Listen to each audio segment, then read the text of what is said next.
Welcome back. Next, we're going to talk about technological approaches towards climate-resilient food production. Initially, food production started out to be pretty low-tech. You used to plant seeds by hands and care for your plants in a very labor-intensive manual process. But over a period of several thousand years and using several technological breakthroughs, the agriculture sector was molded into a vast industrial complex that was mostly concerned with efficiency. So using less time and less space to produce more food for an ever-growing global population. However, this traditional way of farming was not really sustainability focused and had also various side effects that accumulated over time. So there's, for example, factory farming, which has a lot of negative environmental aspects to it. We also heavily rely on fertilizers to continue to grow large amounts of food on the same amount of land, which then often leads to over-fertilization. We have problems of desertification, which are driven by climate change. We also have problems, for example, in Spain and Italy, with the overutilization of resources like waters that you need to continue to grow food in that environment and in this climate that you have right now in Spain or Italy or other southern regions of Europe. And those problems are magnified and extended by global warming and environmental pollution, as we've discussed before. And those problems in itself also have side effects. For example, global warming leads to migrations because some parts of the world just become less habitable, so more people move to the same space. You also have more extreme weather events, which make agriculture in general more difficult, like droughts or too much rain at the same times, or too warm weather or too cold weather. So all kinds of weather extremes make traditional farming more and more complex.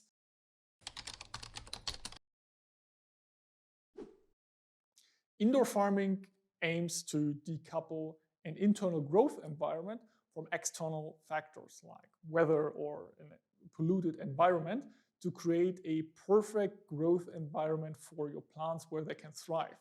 You can, for example, control the temperature or the humidity, the air quality, the amount of light that you provide to your plants per day or per hour, but also, of course, the type of light.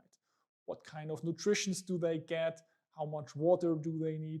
Essentially, everything can be manipulated to optimize yields and to make it as efficient and easy as possible to grow food. The most common approach to indoor farming is vertical farming.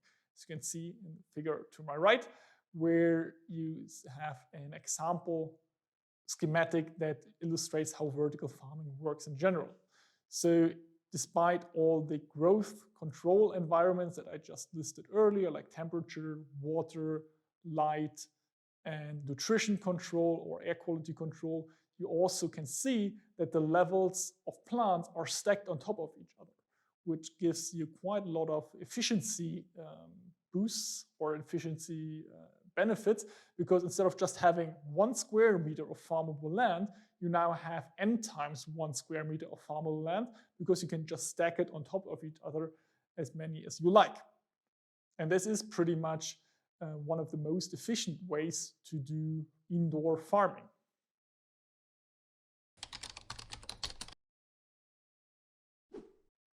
The most common approach towards vertical farming are so-called hydroponic systems, where the plants don't get their nutrients from the soil anymore, but instead are provided with a nutrient solution that is applied to the plants or provided to the plants in order to help them grow. And as you can see, there are different types of hydroponic systems. There are, for example, wick systems, where wicks take the nutrient solution and get it to the roots of the plants. There are also so-called drip systems, where the nutrient solution drips down from a providing system near to the plants and thereby provides them with the required nutrients.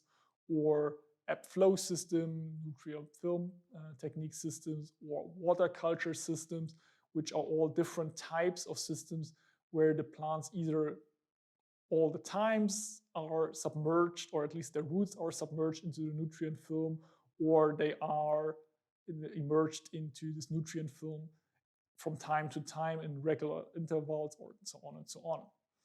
Aeroponics are also parts of the hydroponic spectrum, but instead of dripping the nutrient solution onto the plants or immersing the roots into the nutrient solution, you spray the vaporized nutrient solution onto the roots, which is one of the most efficient ways to do hydroponics.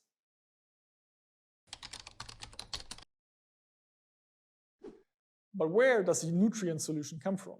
You can, of course, create it similar to fertilizers using chemical processes on an industrial scale, or you can try to create codependencies with other processes that maybe provide a more natural way of getting you this nutrient solution. And one idea to do so are so-called aquaponics, where you combine hydroponics with classic aquaculture. So you raise fishes in tanks, fish defecate into the tank, which creates a certain amount of nutrients in the water that, if you don't remove it, kill your fish. So how could you maybe remove those nutrients? For example, by feeding them into a hydroponic system where the plants then absorb excess of nutrients, and you can filter that water that is left over back into the fish tank. While this sounds super easy and super simple, it requires a little bit more complexity by also adding mechanical filters and biofilters, but the main idea remains the same. And going back to circular economy or circularity thoughts, you create a closed loop system where the waste of one system becomes the input of another system. And the advantage of combining both systems is that you're not only being able to grow plants in that hydroponic system, but in addition, you can also harvest fish on a regular basis from both systems.